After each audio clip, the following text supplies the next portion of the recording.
Hello साथियों, मैं मिथुन आपके अपने YouTube चैनल कलम से क्रांति T20 में स्वागत करते हैं। चलिए आइए आज फिर से आपके लिए एक शानदार टॉपिक लेकर के आए हैं जो कि रहेगा क्षेत्रमिति का दूसरा अध्याय, आयतन और पृष्ठीय क्षेत्रफल। आपको जैसा मालूम है कि हम 42 नंबर तक पिछले वीडियो में बता रखे हैं, 41 नंबर पिछले वीडियो में बता रखे हैं। आज जो होगा हम लोग का 42 का 1 नंबर, जो कि आपके लिए बहुत भी आई सवाल रहेगा। तो हो सकता है इस बार ये एग्जाम में आ सकता है, यह तो इस टाइप का सवाल आ सकता है जैसा कि हम पहले भी बता रखे हैं आपको। तो ध्यान से रखिएगा, ध्यान से समझिएगा आप और समझते हुए चीज़ों को आगे बढ़िएगा। तो क्वेश्चन आप देख पा रहे होंगे। क्वेश्चन देखिए, अब क्वेश्चन देखिए 42 का 1 नंबर क्या कहना चाहता है, ध्यान से एकदम बिल्कुल समझिएगा। कह रहा है यहाँ पे एक ठोस जिसमें 120 सेंटीमीटर ऊंचाई और 60 सेंटीमीटर त्रिज्या वाला एक लंबवृत्तीय शंकु एक 60 सेंटीमीटर त्रिज्या वाले अर्धवृत्त पर खड़ा है।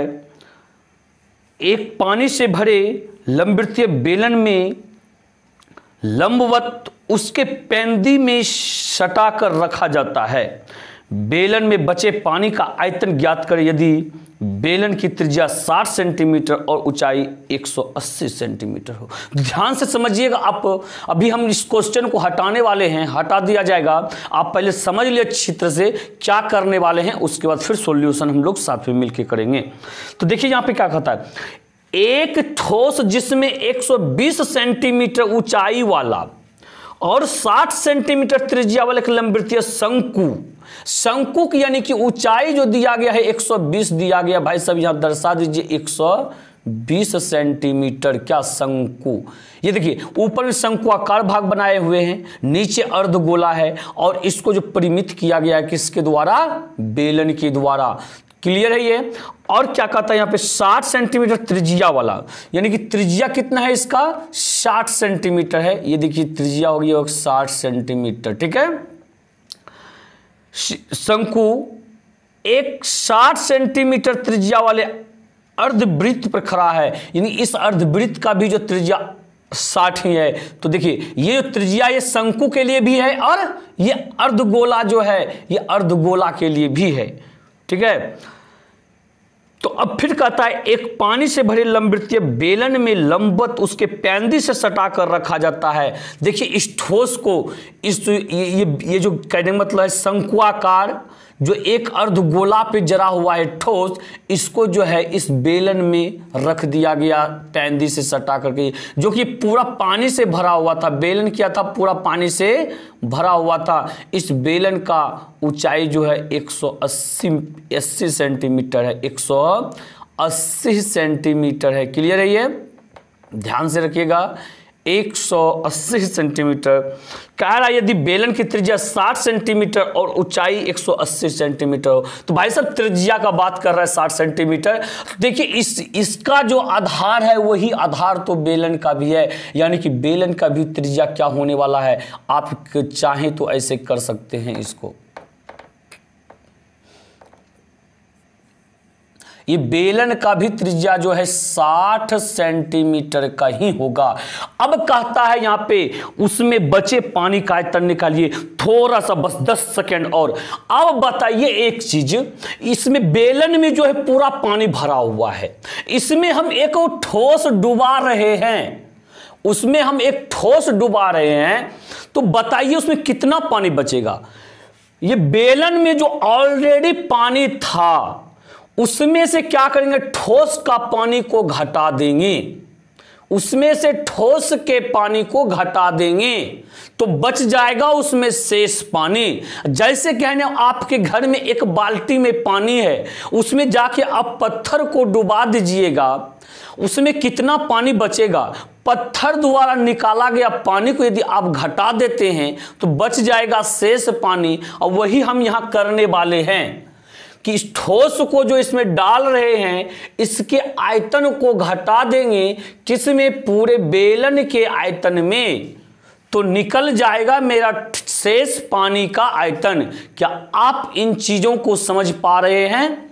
यदि आप इन चीज़ों को समझ पा रहे हैं तो चलिए हम क्वेश्चन घसकवा देते हैं और हम सॉल्यूशन स्टार्ट करते हैं। तो चलिए तो आपको जैसा भी मालूम चला, हम जो बताएं, क्या बताएं हम कि सबसे पहले इस ठोस का हम आयतन निकाल लेते हैं। तो चलिए शंकु की त्रिज्या यहां क्या लिखेंगे, ध्यान दीजिएगा, शंकु की त्रिज्या, शंकु की त्रिज्या यानी कि r बराबर, ये देखिए आपका 60 सेंटीमीटर है, और निकालिए ऊंचाई यानी कि h बराबर शंकु का 120 सेंटीमीटर है। तो बताइए आयतन का सूत्र क्या होता है, 1/3 पाई r स्क्वायर h होता है। भाई साहब इसमें r और h का ही दरकार आता है, वो दोनों चीज दिया ही गया है, तो डायरेक्ट निकालिए। इसलिए आयतन इसको मान लीजिए आप, चलिए अभी कुछ नहीं मानिए, इस आयतन बराबर क्या हो जाएगा यहाँ पे बताइए, 1/3 पाई r स्क्वायर h। क्लियर है? तो बताइए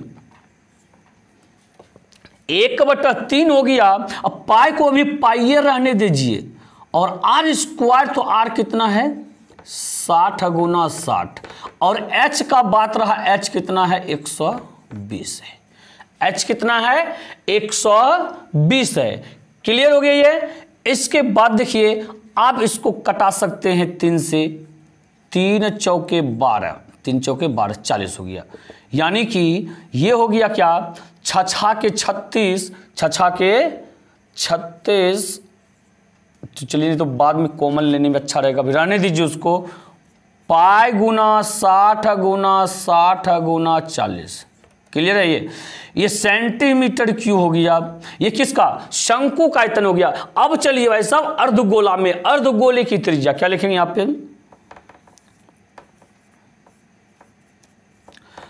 अर्धगोले की त्रिज्या, अर्धगोले की त्रिज्या यानी कि r बराबर, ये आपका 60 सेंटीमीटर हुआ। अब निकालेंगे क्या चीज, आयतन, इसलिए आयतन क्या होगा, 2/3 पाई r क्यूब, 2/3 पाई r क्यूब। देखिए यहाँ पे 2/3 पाई को पाइये रहने दीजिए, r क्यूब यानी कि 60 गुना 60 गुना 60। क्लियर है? ये 3 दूनी 6, यानी कि क्या बच गया यहाँ पे 20, तो ये भी 20 दूनी क्या हो गया 40 हो गया। अब पाई गुना 60 गुना 60 गुना 20 दूनी 40। क्लियर है ये? अब बताइए कुल ठोस का आयतन, कुल ठोस का आयतन यहां लिखेंगे, कुल ठोस का आयतन, इसको मान लीजिए आप V1, इसको आप V1 मान लीजिए। बताइए V1 क्या होगा, इस शंकु के आयतन को और अर्धगोले के आयतन को जोड़ देंगे तो वो दोनों का प्लस हो जाएगा और ठोस का आयतन निकल जाएगा, यानी कि ये क्या हो गया बताइए, पाई गुना 60 गुना 60 गुना 40 प्लस, अब यहां देखिए यहां पे क्या है, पाई गुना 60 गुना 60 गुना 40। क्लियर? इसको भी आप थोड़ा सा सेंटीमीटर क्यूब लिख दीजिए, ये यूनिट। अब बताइए यहाँ पे, अब यहाँ पे क्या हो जाएगा हम लोग का, अब यहाँ पे गुना तो करना ही पड़ेगा। देखिए 6 के 36 और ये 36 हो गया, अब गुना 4 करेंगे, 4 6 24 4 बाकी 2, ठीक है 6 चौक 24 के 4 बाकी 2 और 4 तिया 12, 12 2 14, 144। 144 पे देखिए तीनों जीरो को हम छोड़ रखे हैं, 3 को जीरो बैठ जाएगा इस पर, आप समझे इस चीज को। 144 पर 000 इतना पाए, अब प्लस 144 पर 000 इतना पाए, बात समझे यहाँ पे। अब देखिए इस चीज को जब हम आपस में जोड़ेंगे, इस चीज को आपस में कि इतना पाए प्लस इतना पाए, भाई साहब कितना पाए, इतना पाए, 4 4 8 4 4 8 1 1 2, यानी कि 288 पर 000 इतना पाए हो जाएगा, ये सेंटीमीटर क्यूब। क्या ये बात क्लियर है आपके के लिए। देखिए यदि यहां तक क्लियर हो गया, अब हम लोग क्या करेंगे, अब हम लोग करेंगे बेलन। बेलन की त्रिज्या क्या लिखेंगे, बेलन की त्रिज्या। बताइए बेलन की त्रिज्या क्या होगा, बेलन की त्रिज्या यानी कि r बराबर, बेलन की त्रिज्या r बराबर, तो भाई साहब वही तो होगा 60 सेंटीमीटर। कितना, 60 सेंटीमीटर। और बताइए कि ऊंचाई यानी कि h बराबर क्या होगा, ये 180 सेंटीमीटर हो जाएगा।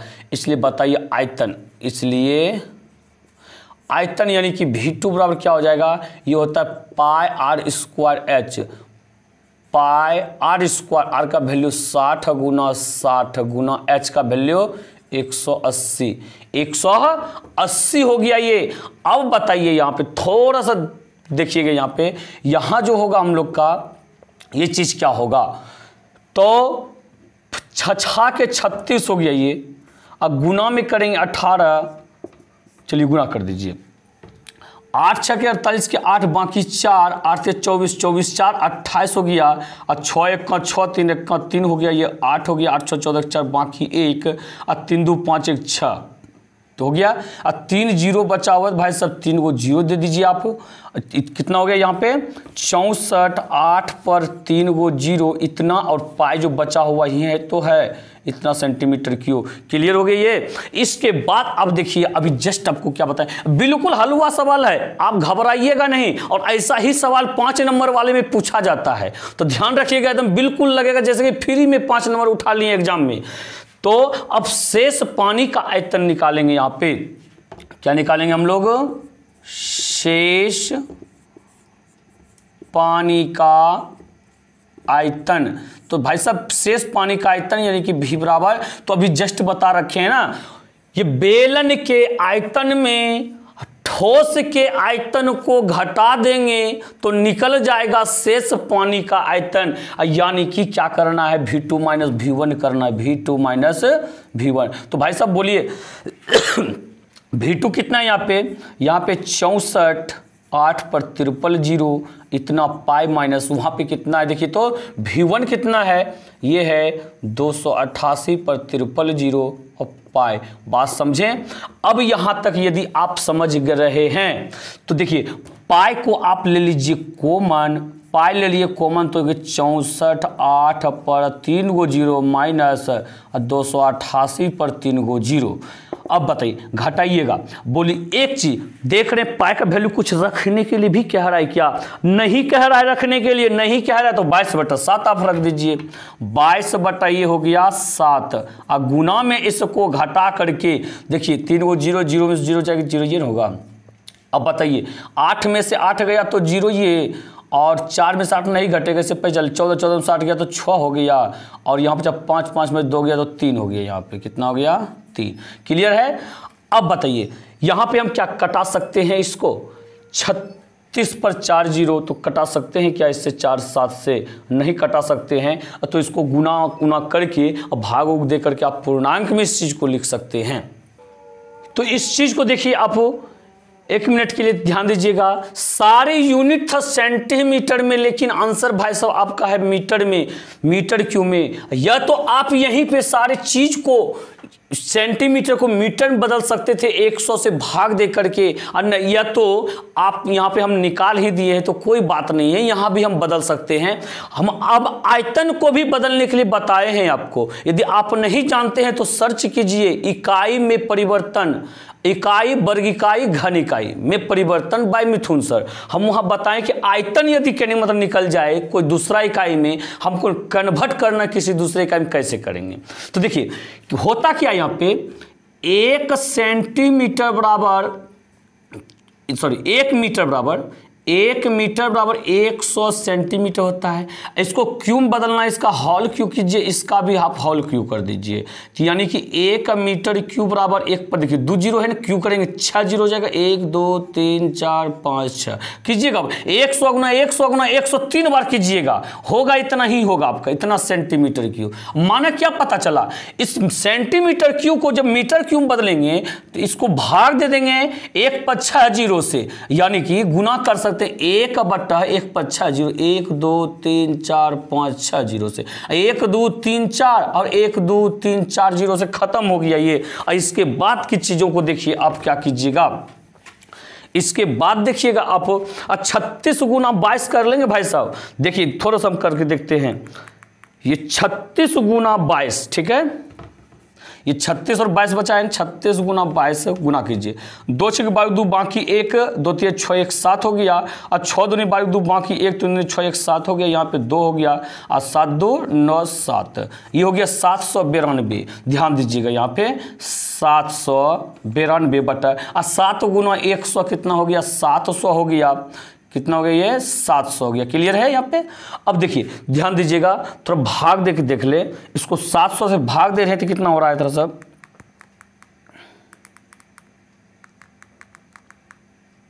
ये आ रहा है भाग दे करके 1.131 अब 428,571 चल रहा है, तो लगभग हम 3 अंक तक मान लिए। इतना मीटर क्यों हो गया? क्या आप इन चीज़ों को समझे? बिल्कुल समझे होंगे, तो आशा करते हैं आप इन चीज़ों को समझ पा रहे होंगे। यदि समझ में आ रहा है तो कम से कम वीडियो को लाइक जरूर कर दीजिएगा, और हाँ, लाइक करने के साथ साथ इस वीडियो को आप शेयर कर दीजिए, क्योंकि ये क्वेश्चन जो है ना आपके लिए सभी को पता चलना चाहिए कि ये जो है ना आपके लिए VVI क्वेश्चन है, VVI क्वेश्चन है, बहुत इंपॉर्टेंट क्वेश्चन है ये। आपके एग्जाम में अक्सर जो है ऐसा ही सवाल पूछा जाता है, यदि उसको पूछना हो इस चैप्टर से, वो भी 5 नंबर वाले में, तो यही क्वेश्चन पूछा जाएगा। यही क्वेश्चन की दवात नहीं कर सकते, लेकिन इस टाइप का जरूर पूछा जाता है, ठीक है, क्लियर है ये। इसके बाद आप आइए सीधे इसके 2 नंबर के पास, इसका 2 नंबर आप क्वेश्चन देख पा रहे होंगे कि क्वेश्चन क्या कहना चाहता है। क्लियर है ये चीज। तो सवाल को पढ़िए और समझने का प्रयास कीजिए कि क्या कह रहा है सवाल, सवाल आपका क्या कहना चाह रहा है। तो सवाल को यदि समझ रहे हैं आप, तो देखिए फिर से हम एक बार पढ़ देते हैं आपको, ठीक है। कहता है एक खिलौना का आकार ऐसा है मानो समान त्रिज्या के एक अर्धगोले पर शंकु आरोपित हो, शंकु के आधार की त्रिज्या 3.5 सेंटीमीटर है, तथा खिलौने की ऊंचाई 15.5 सेंटीमीटर है। खिलौने का पृष्ठ क्षेत्रफल ज्ञात कीजिए। कोई बात नहीं है इसमें सोचने समझने का, कोई बात नहीं है। आप क्या कीजिएगा, एक खिलौना का आकार ऐसा है मानो समान त्रिज्या के एक अर्धगोले पर आरोपित है। चलिए एक अर्धगोला आप बना लीजिएगा, ठीक है, बिल्कुल कटोरे की जैसा। कैसा बनाना है? कटोरे के जैसा। इस पर एक शंकु आरोपित कर देना है। शंकु आरोपित हो गया ये। अब इसके बाद देखिए क्या कहना चाहता है। इसके बाद जो कहना चाहता है, अर्धगोले पर शंकु आरोपित है, शंकु के आधार की त्रिज्या 3.5, ये जो आपका है ना 3.5 सेंटीमीटर का है, और खिलौने की ऊंचाई 15.5 सेंटीमीटर। हाँ ध्यान दीजिएगा, शंकु को ऊंचाई नहीं दिया गया, ये पूरे खिलौने की ऊंचाई दिया गया 15.5 सेंटीमीटर। क्लियर है। तो अब बताइए, कहता खिलौने का पृष्ठ क्षेत्रफल। अच्छा सुनिए, थोड़ा सा सुनिएगा। अब जब सॉल्यूशन इसको कीजिएगा, होमवर्क ऐसे हम देने वाले हैं, और सॉल्यूशन जब कीजिएगा, निकालिएगा ना पहले शंकु का ऊंचाई, तब तो शंकु का पृष्ठ क्षेत्रफल निकालिएगा। आप शंकु की ऊंचाई जब निकालिएगा, ध्यान दीजिए थोड़ा सा, ये जो त्रिज्या है ये भी तो त्रिज्या ही है ना, किसका? अर्धगोले का। जब इधर 3.5, तो भाई साहब इधर भी 3.5 सेंटीमीटर होगा। यानी कि शंकु की ऊंचाई के लिए क्या किया जाएगा कि पूरे में से थोड़ी निचलका को घटा देंगे, शंकु की ऊंचाई बचेगा। यानी कि 15.5 में से 3.5 को घटा दीजिएगा, यहां बच जाएगा क्या? 12.0, यानी कि 12 सेंटीमीटर ये शंकु का ऊंचाई बच जाएगा। क्या आप निकाल सकते हैं इस चीज को? अब बिल्कुल निकाल सकते हैं। क्या कीजिएगा पता है? लिखिएगा पहले, शंकु की त्रिज्या 3 सेंटीमीटर और ऊंचाई बराबर 15.5 माइनस 3.5 यानी 12 सेंटीमीटर, और निकाल लीजिएगा पृष्ठ क्षेत्रफल। क्या निकालिएगा आप इसमें? पृष्ठ क्षेत्रफल निकालिएगा। जब पृष्ठ क्षेत्रफल आप निकालिएगा, उसके लिए L का जरूरी होगा। L निकाल लीजिएगा इससे किससे? H और R से। L बराबर √h² प्लस R²। फिर निकालिएगा गोले का पृष्ठ क्षेत्रफल, अर्धगोले का जब निकालिएगा, दोनों क्या कीजिएगा? जोड़ दीजिएगा आप। क्लियर है? वहां क्या लिखिएगा, खिलौने का पृष्ठ क्षेत्र, वही तो कहता है यहाँ पे खिलौने का पृष्ठ क्षेत्रफल ज्ञात करें। खिलौने का पृष्ठ क्षेत्रफल में क्या कीजिएगा, A1 + A2। तो चीजों को आप समझे होंगे अच्छी तरह से, और इस चीज को बनाइएगा। यदि बन जाए तो कमेंट करके हमको जरूर बताइए, और नहीं भी बने तो कमेंट करना है, ताकि हम अगले वीडियो में आपको बता सके। तो चलिए, बहुत अच्छा। यदि आप मेरे चैनल पे नए व्यूवर हैं तो आप पहले चैनल को सब्सक्राइब कर लीजिएगा। और इसी के साथ जय हिंद, जय भारत।